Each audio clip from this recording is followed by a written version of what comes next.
tí wọ́n fi kó ọmọ mẹ́fẹ̀ẹ̀fà lọ. So that is also a proverb.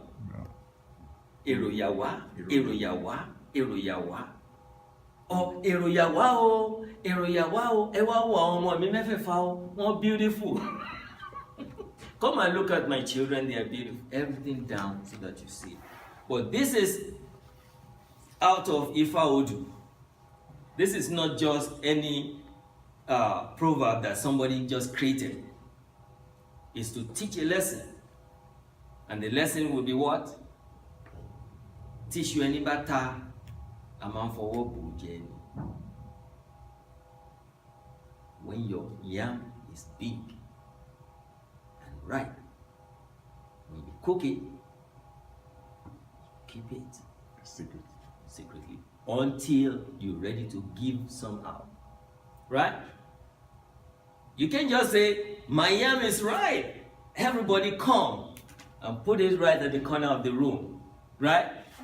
And they see it there. By next morning, you don't see your yam. Right? So start relating that to everything that's happening in your life.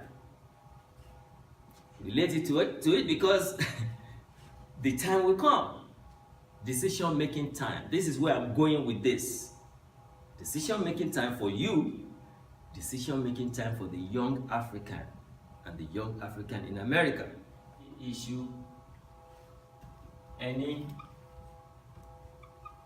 by jina. That's what you should use.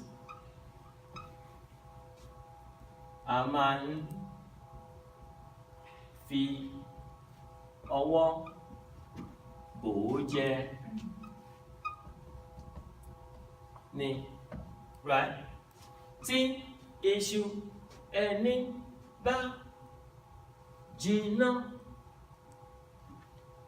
a máa fi ọwọ́ bò ó jẹ ni. All right? Yoruba proverb.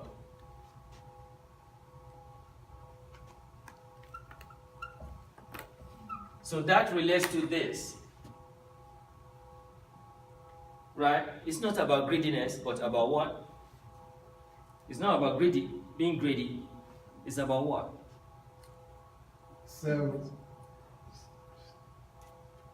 Self-preservation? Yes, sir. Okay.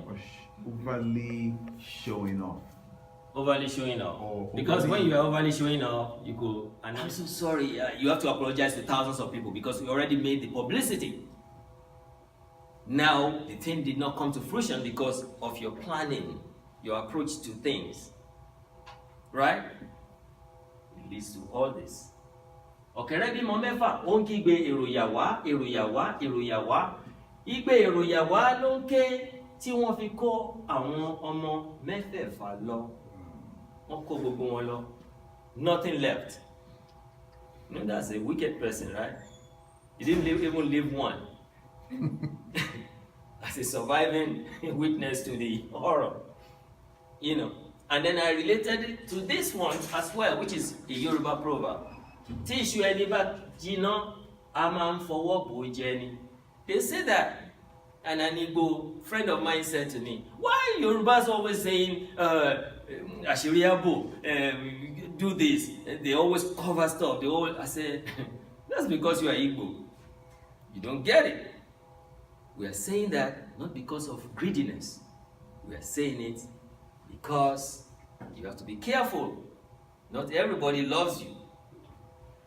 Let's say you have a plan, and that plan turned into a project, and then you discuss with somebody.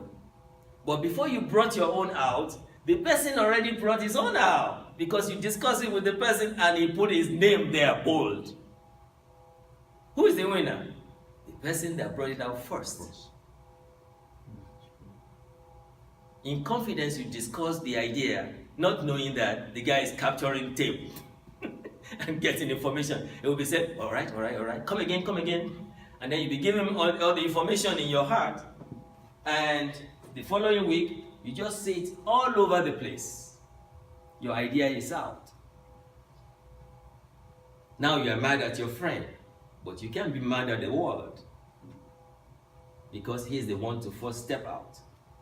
Right? Okay, that's straightforward.